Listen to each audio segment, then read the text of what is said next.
Good morning, everyone, and welcome back to the show. Today with us, we're really, really lucky to have Dimitris Kavakas on the show, who's the International Director of Redia IVF and has extensive experience in the traveling for fertility sector. I think he has also extensive teaching experience in universities, and we're going to really focus today on traveling for IVF and what this entails and how you can go about this. So it really up and coming and important conversation to have. So I think, yeah, first I just want to say welcome.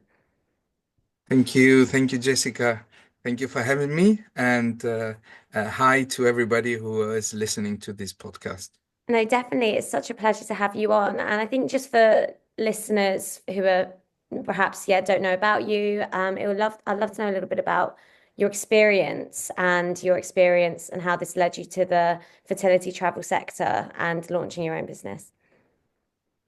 Well, I don't want to talk about much about my previous experience before IVF because I had been in universities teaching. I have a PhD from Leeds University, and I have been in research and teaching for quite a few several years. But more than 12 years ago, I entered somehow the fertility sector. I was working for fertility clinics in the business side of not a medical doctor.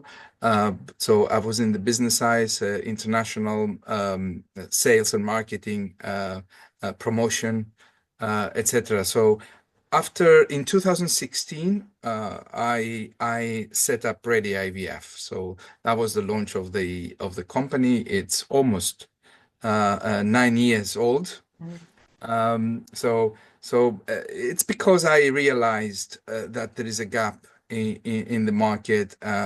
Patients need some security of the success. So they enter in a big financial journey and they're paying and paying and paying without knowing what is the outcome. So the idea was to serve those patients, offering them a package of refund guarantee IVF with the financial security that we take away the burden that they have of not knowing how much money they will spend until they have their baby. So we are telling them that we are giving you this peace of mind so you can focus on your treatment with the clinic of your choice.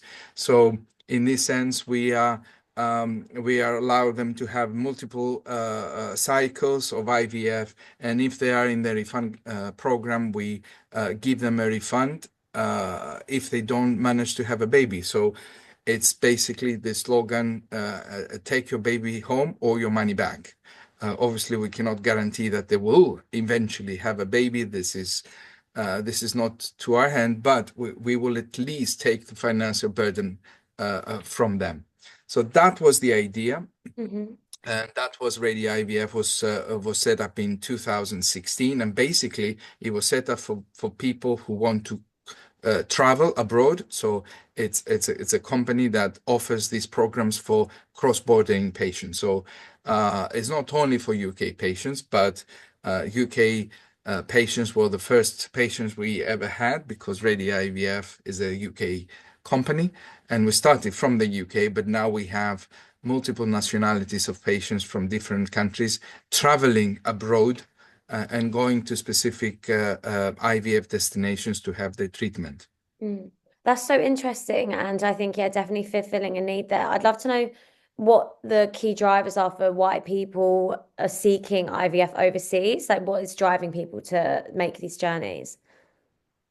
There are several drivers. I will speak about four of them, Hmm. which are the most important ones. The first one is the cost of the treatment. So patients go abroad often because they cannot afford the cost of the treatment locally. Um, I'm talking about generally not only for UK patients, but this apply to UK patients. So patients who do not have funding from the NHS, and they have to rely on private fertility clinics treatment, which is significantly expensive in this country, they choose to go abroad for reducing the cost of the treatment. So this is one driver. The second is the availability of the desired treatment. So there are patients who are willing to or need to go further with egg donation or any other treatment that is not available in their own country. So, for example, in German patients cannot do egg donation in Germany because this is illegal. So they have to go abroad. In the UK, we have an issue with availability of donors. So patients who cannot find the donor or cannot wait a long time to identify a donor, they may want to go abroad for to have the treatment quickly, particularly if their age is in the borderline, because as you know, there is also always an age limit in every kind of treatment in IVF. Plus, a third reason may be the legislation. For example, in the UK, egg donation is anonymity is not allowed. So children have the right to know who is the donor when they reach the age of 18, and that has several consequences. On the one hand, there are less donors because a lot of donors do not want to reveal their identity to child offspring that they come up after years. But also some parents will choose to, they want to remain, to keep this completely anonymous from their children. So this is the reason why some people that want this kind of treatment, they go abroad to destinations who have by legislation pure anonymity, such as Spain and Czech Republic. And finally, another driver is the quality of treatment. Patients look for success rates, and particularly patients who have been tired of failing cycles and transfers one after the other, and they want to go somewhere and succeed as quickly as possible. So they look at the quality of the clinics, the success rates of the clinics, the infrastructure, equipments that the clinics provide. So in some destinations, in some countries, this is really high. So patients may choose to leave their own location, their own country, to go to another country where these high standards are provided.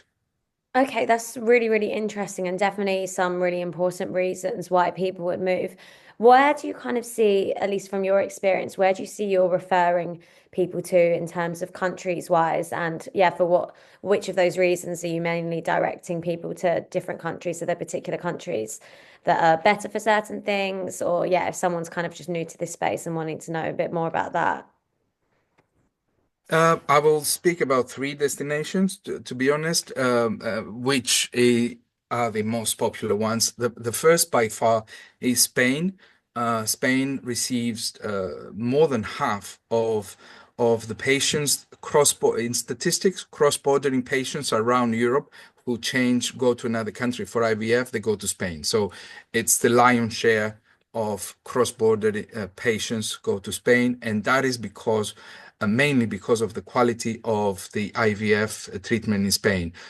Spain has invested significantly over more than 20 years in IVF, and they have really excelled in techniques and lab facilities and infrastructure for IVF. So that is not notable, and that is why success rates of Spanish clinics are so high.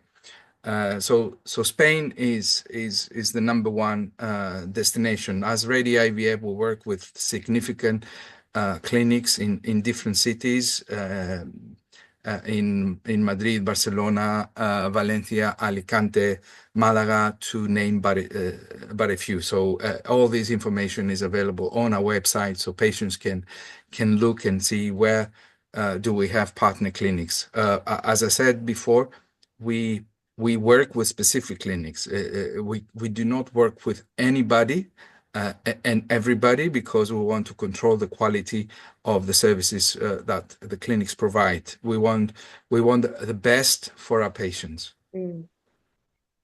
The second destination is Czech Republic. Czech Republic offers a combination of quality and affordability. So it's much cheaper than everything else, and is also a very good quality. So for people who cannot afford to a treatment in the UK, they can not afford a treatment in Spain. Those patients may choose Czech Republic for their IVF, which is also a good quality, acceptable quality for IVF. And the third, both those destinations, Czech Republic and Spain, have purely anonymous egg donors. So I'm stressing this because more than 60% of our patients are egg donation patients who decide to go abroad. So this is the bulk number of people who decide to go abroad. But we also we develop a partnership in Portugal. This is the third destination I would like to mention. Portugal has a very high quality, similar to Spain, but has different legislation. It has the same legislation as the UK, so with known donors. So there is a trend in the UK and also in other countries, such as Netherlands, for example, for patients who actually want to use a known donor. They want their children to know who is the egg donor. So those patients cannot use Spain or cannot use Czech Republic, but they can use Portugal, who has high standards, quality, affordability, and also the same legislation in egg donation. So these are the three examples of countries that I Mhm. wanted to mention that we work with. No, that's great. Thank you so much for that. And I mean, even because you also mentioned in terms of cost is a reason why people leave and go abroad for IVF. How does that look in terms of like the amount of times people have to travel and where they're staying and things like that when they're seeking treatment abroad? This depends on the treatment they do. For example, a patient that does an own egg IVF with their own eggs, their own gametes, they need to travel for a longer period, uh, a week to 10 days. They have to be in the clinic for at least a week. So they can start based and following the doctor's recommendation and guidelines, because obviously the clinic does the protocol. Redia IVF is not a clinic, and we do not get involved into the medical treatment. So the clinic that does the treatment gives guidelines to the patient for the stimulation, etc. So they can start locally, doing the test and scans and emailing the doctor the results, but they have to travel Mm. at a certain stage within the stimulation cycle to be at the destination clinic location before the puncture, before the shot, the trigger shot, as we called. Patients will understand what I'm talking about. Mm. Yeah. So this is the longest, but egg donation patients is easier. They just go for the transfer, and it's a travel for 2 days Mhm. only. So it is easier and quicker, and actually the cost of traveling to destinations such as Spain and Czech Republic from the UK, if we're talking about UK patient, is very small.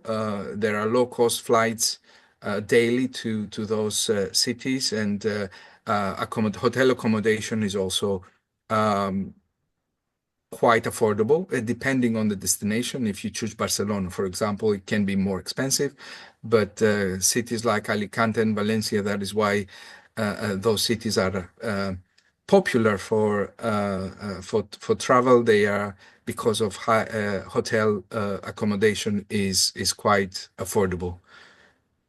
So Yeah. yeah, I don't know if I answer your No, that's question. that's answered my question perfectly. Thank you. I think yeah, it just clears that up. And so say if I'm listening to this and I've decided, right, okay, I want to explore fertility treatment a bit further and have a maybe go through Redia IVF. What are there any kind of restrictions or parameters of where who your programs are available to? How does that kind of work on your side of things? Yeah, let me briefly tell you the different programs we have. We have the multi-cycle program, which has no limitations apart from age group. So it's available for patients up to 45. So anyone up to 45 can choose our multi-cycle program, which doesn't have any refund guarantee element to it, but it gives you the peace of mind that you can do a number of cycles and transfers for a set price, which is a lot cheaper than if you go and pay on your own. Regarding the refund guarantee programs, all refund guarantee programs have specific medical criteria attached to them. So we will ask for some basic tests to make sure is not a risk. It's possible to have a pregnancy after 3 cycles. That's the idea. But there is also an age limit. So for own egg IVF, there is a limit for refund guarantee programs of 40, so it needs to be below 40. Mhm. For egg donation, the age limit is 50, so up to 50 we accept applications for enrollment in those programs. hmm Okay, that's great. I think that's great for people listening to know as well. And so say if I'm within the right limits and I want to go through it, how does this process work if I'm trying to go through you guys and be connected with a clinic? Is that easy? How do I get in contact? How does that kind of work? Yeah, is easy. The patients can get in touch to us through our website. We have a variety of means. So they can email us, they can send a message, they can call through our hotline, and we can arrange an information meeting with them. Our patient advisors will be there to assist them. We connect them with a clinic of the choice so they can do their medical test that needed for the eligibility review. And we take it further. I mean, the process, if they have done the test, the process should not be more than a few days. If they haven't done the test, it depends how long it takes for them to complete the required test at the clinic. hmm Okay, great. And then what happens from then? Then you connect them with how do We you connect them with they sign the contract with us, and we connect them with the clinic so once enrolled, they can start the treatment. Then the clinic takes over yeah. and communicates with them about the treatment. And is it possible to switch clinics? Like how much choice do they get within what clinic they're kind of partner with? We do not recommend switching clinics because the clinics of the choice is a partner of us, and all of them are screened and of very good quality. However, if there is a specific reason why they want to switch clinics, maybe something that out of our control and their control, then that might be possible. Okay, perfect. Thank you. And I feel like that's given a really good overview of what the IVF treatment abroad status is now and how people can go through it. But where do you see this field or industry developing in the future? Where do you see it going? Well, we see there was a period during the COVID that Mm. we've seen a drop in numbers, but that was because of restriction in travel. Um, IVF is in the is an increasing rate of industry because unfortunately nowadays infertility is a bigger problem internationally, and is increasing to be a problem. So IVF offers a great solution to a number of couples. At the moment, if I read the correct statistics, 1 in 5 couples internationally, globally, Mm. face infertility problems. So, and that's an increase from 1 to 8 that was 10 years ago. So the infertility rate is in the rise. We offer a solution. We offer services that are more and more needed. When Redia IVF entered this field, refund guarantee programs were available only in the US and the UK. Now, um, uh, we offer those programs, and there are um, um, similar programs offered almost everywhere in Europe, Mm.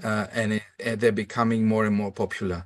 So patients are calling the clinics asking for those programs, and we received requests from clinics if they can partner with us because they have patients who ask for a program. So, so we see an increase in demand, and hopefully this is going to grow more and more in the coming months and years. Yeah, and ultimately, hopefully, it allows more people to solve their fertility concerns as well. So I think that, yeah, the more you grow, the more you're able to help more people. So I think that that's really nice as well. Yeah, exactly. Because as I said, we offer the peace of mind, and that's a main concern. Because, as you know, stress Yeah. is the number one factor of infertility. So, by reducing stress from them, financial stress that is, we can at least eliminate one part of the infertility Mm. problem. Obviously, there are other problems of infertility, medical issues, but at least we can help them psychologically and offer them all the support they need to manage to get the dream, which is to have a baby. No, completely. And I think that that's, yeah, at the end of the day, the most important thing as well. So thank you for that. And thank you for giving such a detailed overview of kind of where the industry's at and what you guys are doing to help with that. And I mean, personally, that's kind of answered all my questions, but I was wondering if there's anything else that you wanted to add or to at all, anything else that you think we've missed. No, I said this is all. As I said, most of our patients are patients who have faced troubles in the past. They have 1 or 2 failed cycles. They've seen that they've paid money with no return. So they are looking for a security. They're looking for financial options. They're looking for a peace of mind that will guarantee them not overspending any more money if they're not going to have success. So this is the underline of what we do.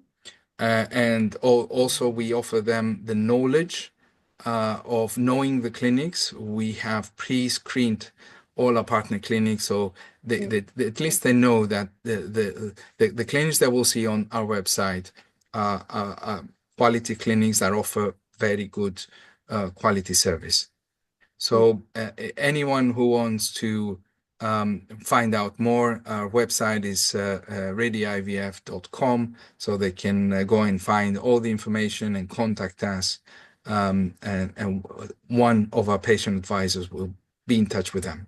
Yeah, absolutely. And all your details will be attached below so people can head over to your site and get in touch with you guys. So thank you so much. And thank you so much for coming on. Thank you, Jessica. Thank you for inviting me. Thank you.